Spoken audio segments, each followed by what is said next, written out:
Há algum tempo já eu ouço falar de um advogado aqui no Rio de Janeiro que se comunica com Nossa Senhora, né? Caramba! É um privilégio. Eu falo com Nossa! ela, né? Mas eu não consigo, eu consigo escutá-la em meus pensamentos. Eu acho que todos nós podemos falar com Deus, podemos falar com Jesus, mas esse rapaz é especial. E ele diz que se comunica e ouve Nossa Senhora desde criança. O nome dele está aqui, olha, ele veio me visitar, que é o Pedro Siqueira. Grande Oi, Pedro! Pedro, bom dia de novo. Eu já dei um beijo. Eu olhei para ele agora de manhã e disse assim: Nossa, moleque, você. É um Que meninão! idade você tem, né? Parece que tem 18 anos. 18. Sente, por favor. Parece que tem 18 anos de idade, né? Obrigado. E nada, eu não vou contar a idade dele, que seria uma transgressão Pode contar, não tem educacional problema. da minha parte. Mas você tem 39 anos? 39 Caramba! anos, é. Não parece mesmo, Pedro. Como é que você conserva assim esse Ela que me conserva. ar jovem desse jeito? E diz que você vai ser papai agora, Vou né? ser Tá papai grávida agora, de 6 meses? 6 meses, É é isso? isso aí. Que bom, que bom. Mas eu fiquei muito intrigada, né? Inclusive teve um amigo meu que te entrevistou há pouco tempo, que foi o Bruno Astur. Ah, sim, Bruno. E eu andei conversando com ele a seu respeito. Eu já tinha lido a seu respeito em algumas revistas e tal. E eu soube que você reza o terço numa paróquia aqui no Rio de Janeiro há 20 anos. Eu Mais ou rezo, menos é 20 porque anos. nós mudamos de paróquia recentemente, mas sim, na Zona Sul, Na Zona Sul. aproximadamente 20 anos, é. E você diz que é atribuído a você o dom do Espírito Santo.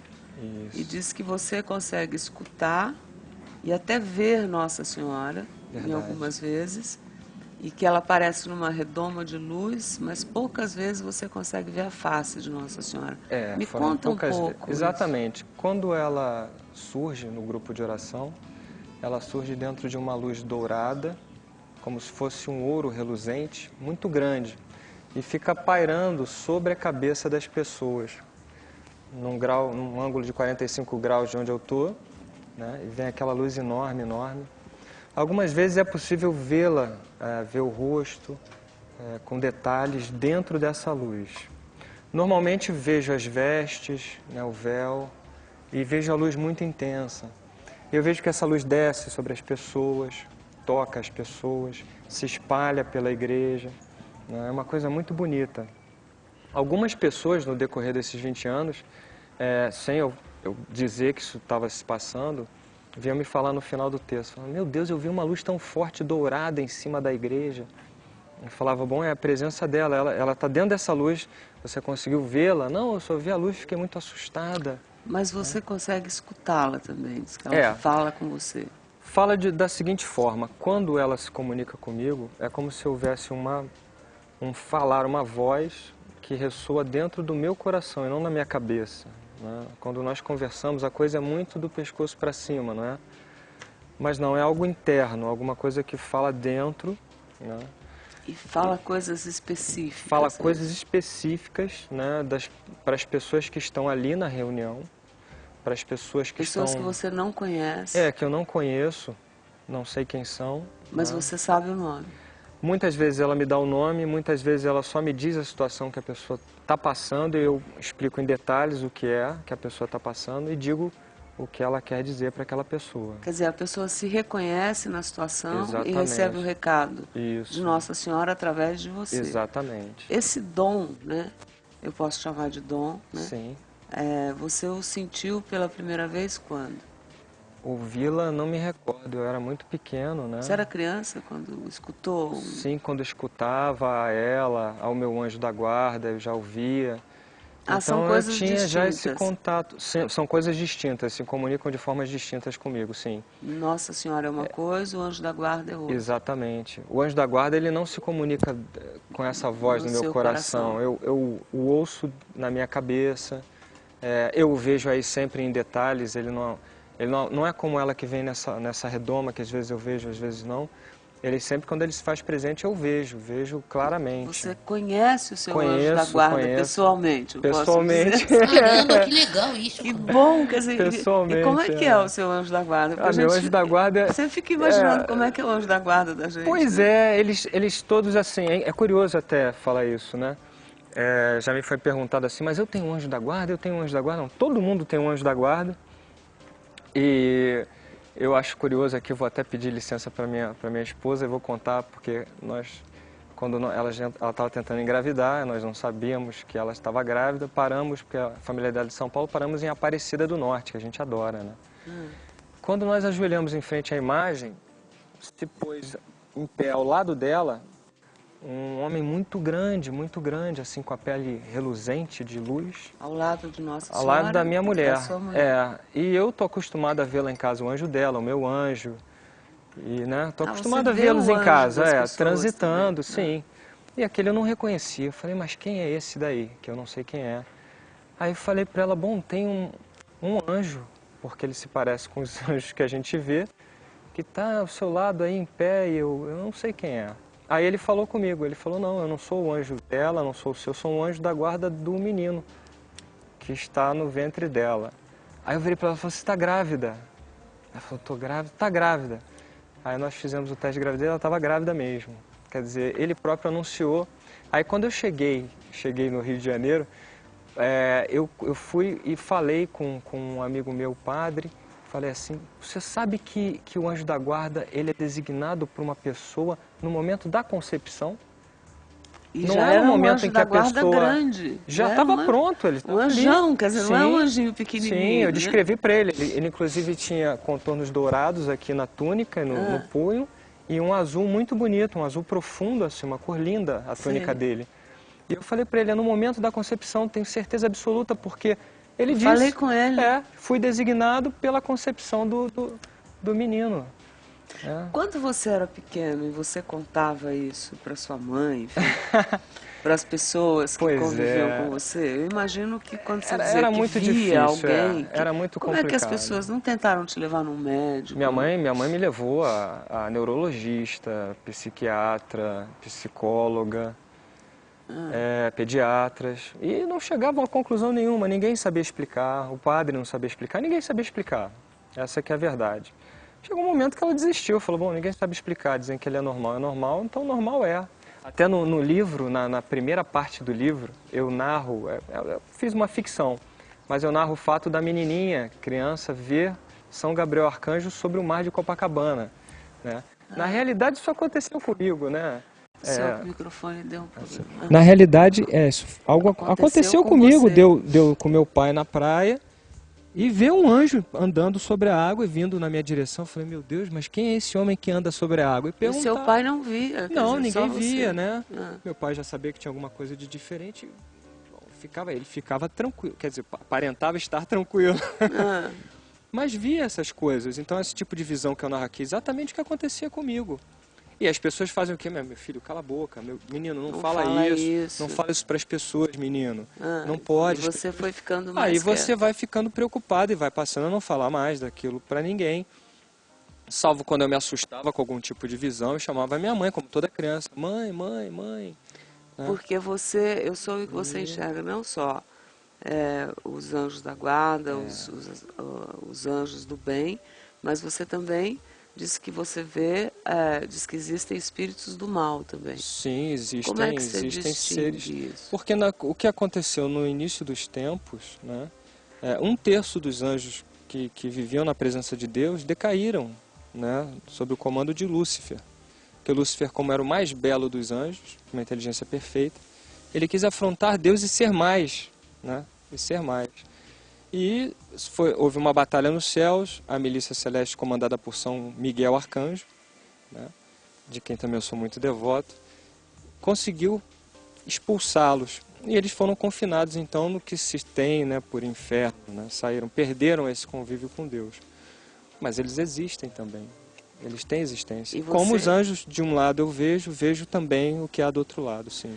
E como é que você consegue conviver sendo advogado? Você trabalha, né? Você trabalha numa empresa, numa repartição. Não, eu trabalho na Procuradoria Regional da União, né? Como advogado. Como advogado da União, isso. E como é que, com essa sua capacidade, com esse seu dom, você consegue conviver no dia a dia e separar as coisas, quer dizer...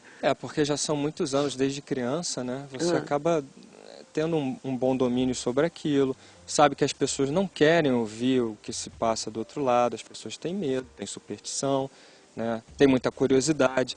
Então, se aquilo vira uma coisa do dia a dia, ninguém vai trabalhar ali naquele lugar, né? E não é para isso.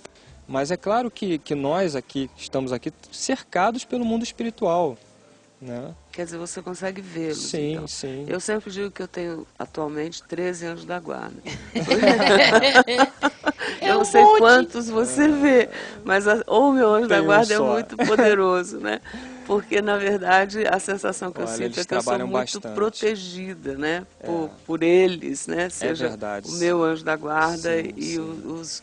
enfim, os espíritos que me ajudam e me protegem. Então, eu não só acredito, como sinto, né? Muito bom. Mas eu nunca consegui vê-los, né? Eu os imagino e sinto. E como eu digo, eu escuto com... Não é que eu escuto, eu sinto com a alma, né? Às vezes mas é muito mais que isso que você faz, ao ponto de você hoje em dia estar, né, a serviço de uma igreja, não é? Porque você acaba indo todas as semanas na igreja. Hoje E em o dia eu seu vou terço uma vez hoje, por mês. Na verdade, quando começou, eu não tinha tantos afazeres assim, era toda semana, era toda sexta-feira. E o que me impressionava, porque no início, quando nós começamos com um grupo de oração, a devoção do terço não era o centro daquilo. E Nossa Senhora me disse, olha, eu gostaria que o centro da reunião fosse o terço. Porque ela é que pediu para você. ela disse, o terço é um Essa sua, instrumento. Nossa Senhora, que não é só sua, né? Não, É é mãe nossa. de todo mundo. Quando a gente nomeia Nossa Senhora de Fátima, Nossa Senhora da Aparecida, Nossa Senhora... Isso. A Tem gente dá tantos nomes, nomes. mas a Nossa Senhora é uma só. É a mesma. E essa que você vê representa todas essas. Todas elas, sim, sim. Poderia dizer Nossa Senhora do Rio de Janeiro, mas dizer, é não uma importa Nossa. o nome. Não importa o nome, não importa. E ela fala com você em horas específicas, ou não? Não, às vezes ela fala comigo. Esse dia do terço, por exemplo, eu me lembro que eu estava afinando o violão para me preparar para... Porque você canta também. Porque a gente, para fazer a reunião mais interessante, o que eu faço? Eu canto as músicas, as pessoas gostam de cantar, conhecem as músicas, né? Fica uma coisa mais prazerosa. E aí, quando eu estava afinando o violão, eu ouço a voz dela e falou assim, olha, eu gostaria que a partir de hoje a reunião fosse centrada no terço. Aí eu me lembro que eu, na época, era muito novo, falei assim, mas o terço não é uma oração de senhoras idosas? Aí ela achou graça e falou assim, claro que não. O terço é uma oração poderosíssima que aproxima as pessoas de Deus. Se você quer ser amigo de Deus, reze o terço. Eu falei, então eu vou falar isso. Posso fazer? Sim. Eu falei, mas como eu vou fazer isso? Com o terço direto, Ave Maria, Pai Nosso, meditando um pouquinho cada mistério, as pessoas vão dormir. Ela falou assim, não, faça do jeito que você quer fazer. Você não canta? Faça cantando, né? Leia uma palavra da Bíblia, faça do jeito que você quer fazer. Eu teria, assim, uma pergunta para te fazer, mais Pode uma, fazer. né? Você considera isso um fardo ou um dom? Olha, Porque você é muito requisitado por isso. Sim, é um prazer enorme, é uma coisa maravilhosa, é uma sensação única que a gente sente. Quando o mundo espiritual se abre e você vê e você sente, é uma coisa que te deixa assim em êxtase mesmo, durante muitas horas e é uma coisa deliciosa. E você acha que você tem isso por quê? Por causa da missão, de levar Deus para o coração das pessoas, de aproximar as pessoas de Deus, é por isso. Agora, é um fardo? Sim. É uma cruz pesada? Muitas vezes sim. Muitas vezes durante a oração do terço que eu estou ali, muita gente, eu sinto o peso da dor das pessoas e me dói o corpo todo, sabe? Me causa um mal-estar enorme às vezes. Muitas vezes você reza pela cura de alguém, até alguém próximo a você, e aí, infelizmente, a gente não obtém a cura para aquela pessoa, porque não depende só da gente, né? Não. E é uma tristeza muito grande. Às vezes a gente sabe das coisas com antecedência, mas como fazer para levar uma notícia assim para alguém? A gente Então é foi conversar com sofrido. algumas pessoas que participam do terço, que te conhecem. A gente vai começar falando de um depoimento do Otávio. Roda para mim. Bem, o Pedro, eu conheço ele desde que ele tem uns 15 anos. Ele sempre foi um adolescente normal, um garoto normal da igreja, talvez um pouco retraído até no nosso grupo de jovens, mas ele era uma pessoa normal, como eu, como qualquer outra pessoa que frequentava o grupo de jovens. Reencontrei o Pedro nos últimos 6 anos a partir de alguma coisa que aconteceu comigo num retiro. Eu pesava 140 quilos. Eu pedi para acabar essa obesidade mórbida que eu sofria, vamos dizer assim. Eu tive a confirmação de que isso realmente foi um pedido atendido num terço do Pedro, quando ele foi me descrevendo pouco a pouco. Não falou meu nome, mas ele falou um homem de mais ou menos 40 anos. Nossa Senhora está falando, eu mudei sua aparência, eu fiz você emagrecer bastante e eu botei você à frente de um movimento de evangelização. Isso é alguma coisa normal dentro da Igreja Católica, que chama-se dom de palavra de ciência. Ou seja, o Pedro, ele recebe uma locução interior. Nossa Senhora fala com ele, ele também tem um dom chamado vidência, dom de visão, ele vê a Nossa Senhora. Isso também está catalogado entre os dons normais. É muito bonito ver que a pessoa está consolada, que Deus se utiliza do Pedro para consolar, animar as outras pessoas e que a igreja saiba apoiar e não coibir esses movimentos. E nós vamos falar também com a psicóloga chamada Teresa Rômulo, que foi com você para a Bósnia. Sim, para Medjugorje. Para Medjugorje. Roda pra gente. Pedro foi uma pessoa que me ensinou a rezar com mais profundidade, a conseguir a paz, a conseguir através do amor, da oração fervorosa, da vida, né, dirigida para uma vida normal, mas uma vida em oração, uma vida que você se aproxima da sua religião, que você entende a sua religião. Ele conseguiu me transmitir. Além disso, existem as mensagens que são dadas e são bárbaras. Eu já recebi várias mensagens, são sempre muito tocantes. A viagem que mais me tocou foi a ida para Medjugorje com o Pedro e a família dele. É uma viagem de peregrinação. Um dia à noite, numa das idas, as subidas dos morros das aparições, chovia muito, chovia fininho, mas chovia constantemente. E nesse morro tem uma imagem de Nossa Senhora como ela apareceu. Sentamos ao redor dessa imagem e várias pessoas tocavam e cantavam músicas muito calmas, muito serenas. Quando eu olhei para o céu, abriu uma clareira e apareceu uma luz muito forte, como se fosse uma lua cheia. E aí, nesse momento, passa uma senhora envolta no manto e passa bem devagar contra essa luz.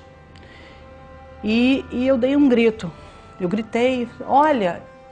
No dia seguinte de manhã, antes da missa, nós rezamos o terço com o Pedro, todos do grupo, né, que estavam fazendo essa peregrinação, e aí eu recebi uma mensagem. A mensagem dizia que ela havia aparecido realmente para mim, para que eu soubesse que ela era minha mãe e a mãe de todos os meus, e que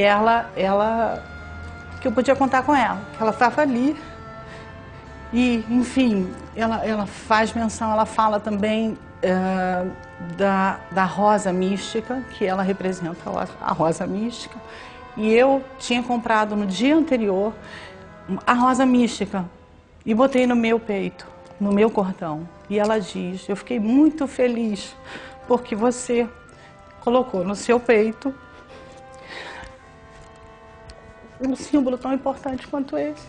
Essas coisas se tornaram possíveis porque eu estava junto com uma pessoa muito, muito, muito abençoada, que era o Pedro.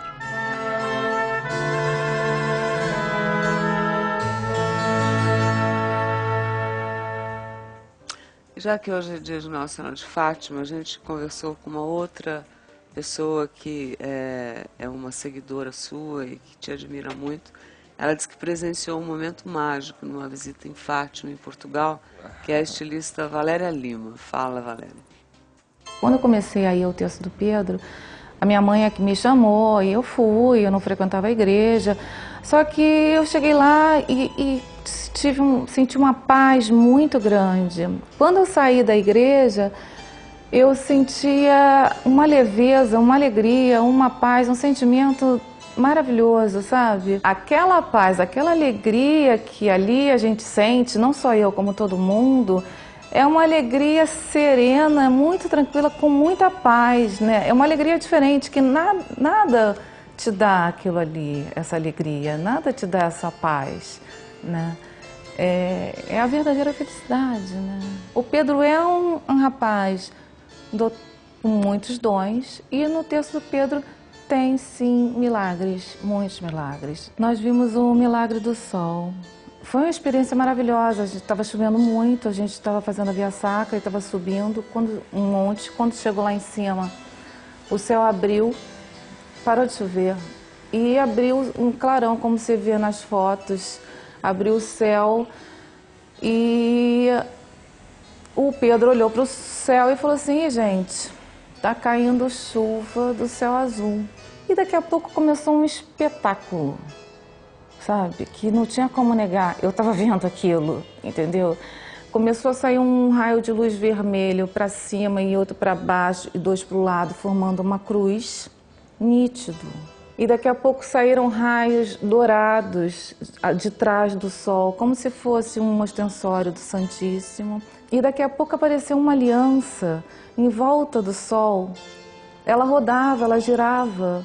Eu acho que sem o Pedro nós não teríamos visto o milagre do sol. Ele é fundamental, né? Porque ele já tem uma caminhada longa, é uma pessoa de muita oração e de muitos dons. Eu fiquei extasiada, foi um espetáculo, foi maravilhoso, foi maravilhoso. Era Nossa Senhora. Não tenho dúvida que era Nossa Senhora.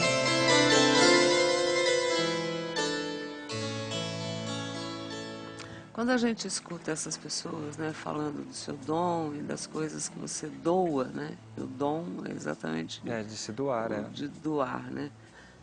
Alguém da igreja em algum momento disse para você parar, porque a igreja, de uma certa forma, poderia entender esse seu dom como uma outra forma de religião. Poderia. Não é? A gente está falando de ver espíritos, ver, não é? Poderiam. Como é que a igreja acolhe isso? Nós somos brasileiros, existe um sincretismo religioso muito forte. Não sei se isso agrada a Igreja Católica, provavelmente não. E, claro, eles não querem ver confundida a fé deles com a fé de outras religiões. Essa é a grande preocupação. Então, sim, por diversas vezes durante a minha vida, rezando o texto, me falaram: será que você não podia suprimir essas visões? Será que você não podia ir lá só rezar e cantar? E pronto. Não dá mensagem, não fala dessas coisas. Será que não podia? Ora, se eu fizesse isso, eu estaria traindo exatamente o porquê. A minha missão e Nossa Senhora. Seria uma traição profunda, né? Uma traição profunda. Porque se eu vim ao mundo desse jeito, é para que isso fosse exercitado desse jeito. Eu não posso me calar, não existe negociar isso. E entende? É na Igreja Católica. É na Igreja Católica, Eu não vejo nenhum dogma da Igreja ser afrontado com isso. Não é nenhuma novidade, a Igreja teve grandes místicos ao longo dos anos, não é verdade? Grandes místicos. São Francisco de Assis, Santo Antônio, Padre Pio, Frei Galvão, brasileiro. Não há nenhuma, né? Olha, eu ficaria aqui não só conversando com você, que é muito bom, a sua energia é muito boa. Obrigado. Mas antes de eu falar com você de novo, eu vou ler seu livro. Senhora das Águas, está aqui, está em todas as bancas hoje do país. Pedro Siqueira. Linda capa, hein? Linda capa. Muito linda. Que é um pouco dessa história também que você falou da água, que Nossa Senhora veio, né? Exatamente. Que essa visão sua e que é um romance. É um romance. Que é um romance, na verdade, baseado na história de todos nós que buscamos ser amigos de Deus. Uma pessoa que não tinha uma crença, uma pessoa que tinha uma vida toda organizada, de sucesso, e de repente a vida dela começa a ruir, inclusive no matrimônio dela, doenças, ela própria fica gravemente enferma e questiona muito a existência de Deus. Depois ela passa a acreditar que Deus possa existir, mas que Deus é um sujeito estranho. Porque por que nós temos que sofrer dessa forma? Por que não pode ser uma coisa mais simples? E isso chama muito a atenção dela. E ela, muito investigativa, passa a mergulhar nesse mundo. Ela quer saber por quê. E Deus coloca no caminho dela pessoas que são pessoas, de certa forma, místicas. E que levam ela, no final das contas, ao santuário. É um pedaço da sua história aqui, É um pedaço da história de muita gente que frequenta lá. E se passa no Santuário de Lourdes. Por que Rainha das Águas, Senhora das Águas? Porque as águas de Lourdes curaram milhares de pessoas ao longo dos tempos, né? Todos os tipos de doença. E ela vai para lá para procurar a cura física dela. E a cura do coração. E a cura da mente. E a cura da vida. Porque a Nossa Senhora, ela não quer a cura física só. Ela quer a cura global. É isso que eu sempre digo para as pessoas. Da alma. Da alma, do coração. Se o seu coração está ferido, entregue para ela, não é? Se a sua mente está confusa, as ideias são pesadas, negativas, entregue seus pensamentos a ela. Ela está ali para isso, ela veio para nos socorrer. Né? Ela cuida mãe, ela é uma mãe, ela é mãe, ela é uma coisa doce, suave. Nunca a vi de cara emburrada. Ela sempre está sorridente, ela sempre está carinhosa. Ela é de um carinho extraordinário. Isso que vocês viram aí no depoimento, da pessoa se sentir de repente em paz, acolhida. Alguns se sentem abraçados lá. É uma felicidade diferente. É uma felicidade diferente, é um carinho. É uma felicidade ela tem paz, né? um toque de mãe doce. Só ela tem. Vocês já foram apresentados ao Pedro, eu estou muito honrada disso. Muito legal. Eu queria pedir para você cantar uma música para a gente pro intervalo. Vamos que sim. Daqui a pouco a gente vai ter dicas preciosas para deixar não só a sua alma organizada, mas também como arrumar a tua casa, arrumar o seu armário, o seu escritório. E nós vamos pro intervalo com essa voz. Vira para lá para mim, Pedro. É aqui? Aqui, ó, fica aqui, isso. E aí a gente vai para o intervalo com essa voz gostosa, né? Para você meditar e pensar no dia dela hoje, né? Para ela te visitar. Aí, ela está aí com você. Pedro Siqueira. É verdade, ela está. E hoje, no dia de Nossa Senhora de Fátima, né, gostaria de pedir licença a todos aqueles que são filhos devotos, amados, né, filhos queridos, e cantar a música mais tradicional que possa existir sobre Fátima. Peço perdão pela minha pouca técnica, mas é de coração.